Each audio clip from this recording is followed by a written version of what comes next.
हमारे पास एक सवाल है कि जो तकरीबन हर ही पास्ट पेपर में आ रहा है, जितने भी हमारे पास्ट पेपर्स हुए हैं ईटा के टीचिंग टेस्ट के हवाले से, उसके मैथ के पोर्शन में तकरीबन हर ही पेपर में ये वाला सवाल आ रहा है मुख्तलिफ तरह से। इसको हम आज डिस्कस कर लेते हैं। Which of the following statement is true about the points A के कोऑर्डिनेट्स है -2 0 2 0 और 0√12। हमने ये बताना है कि ये स्टेटमेंट इन चार में से कौन सी दुरुस्त है। Points from collinear, points from equilateral triangle, points from scalene triangle, points from isosceles triangle. तो हम देखते हैं कि हमारे पास जो पॉइंट्स हैं, 3 पॉइंट्स हैं हमारे पास। ए है हमारे पास -2 0, बी है हमारे पास 2 0 और सी है हमारे पास 0√12। अब हमने देखना है कि सबसे पहले तो हमें इनकी लंबाइयां मालूम करनी पड़ेगी कि ए बी की लंबाई क्या है, बी सी की क्या है और ए सी की क्या है। फिर ही हम बता सकेंगे कि ये कोलिनियर है, इक्विलेटरल है, स्केलिन है या आइसोसेलेस है। तो पहले इनकी लंबाइयां मालूम कर लेते हैं। सबसे पहले हम ए बी की लंबाई मालूम करते हैं।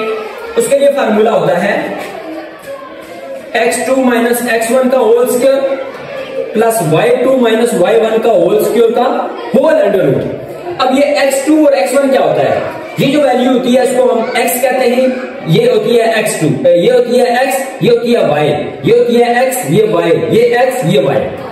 अब x2 और y2 का क्या मतलब? चूंकि हम a और b को देख रहे हैं तो हमारे पास ये वाली x1, ये x2, ये y1, ये y2। अब हम इसी को देख लेते हैं। ये x2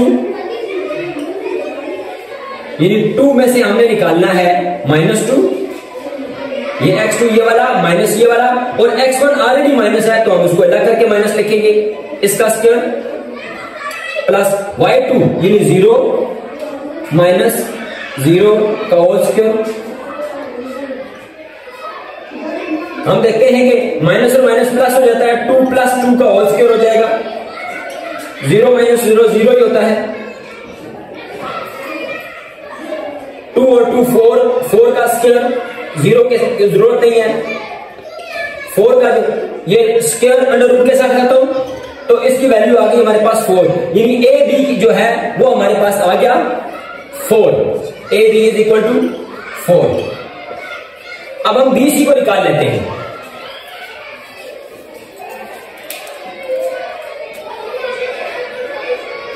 बी सी के लिए भी ये वाला फार्मूला है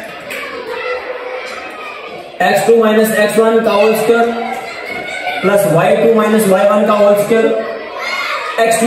अब यहां पर चूंकि b और c है तो c को हम देखते हैं। 0 - 2 का whole square plus y2 y1 √12 minus 0 का होल स्क्वायर का होल अंडर रूट।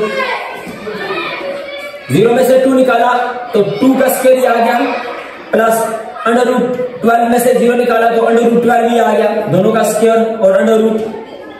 -2 का स्क्वायर प्लस 4 और √12 का स्क्वायर अंडर रूट के साथ खत्म तो 12, दोनों का होल अंडर रूट। 16 का होल अंडर रूट बराबर हो जाता है 4, यानी बी सी की भी वैल्यू हमारे पास आ गई है 4 सेंटीमीटर। अब हम निकालते हैं ए सी की वैल्यू, ए और सी की वैल्यू, वही वाला फार्मूला है x2 - x1 का whole square plus y2 - y1 का होल स्क्वायर। अब x2 क्या है? यहां पर c है, 0 में से -2 निकालना है। 0 - -2 का square plus y2 - y1, y2 है √12 में से 0 निकालना है, दोनों का अंडर रूट ले लेंगे। 0 माइनस माइनस प्लस हो गया तो 2 का स्क्वायर, 2 का स्क्वायर प्लस √12 में से 0 निकाला तो √12 भी आ गया, इसका square whole under root. 2 2 4 4 √12 under root और 2 आपस में कैंसिल हो गए। 4 + 12 is equal to 16 under root, और 16 अंडर रूट होता है 4 के बराबर। अब हम देख रहे हैं कि ए सी की भी वैल्यू हमारे पास आ गई है 4 सेंटीमीटर। अब हमारे पास ये कैलकुलेशन है कि ए बी की वैल्यू है 4 सेंटीमीटर, बी सी की भी आ गई है 4 सेंटीमीटर, AC की भी आ गई है 4 सेंटीमीटर।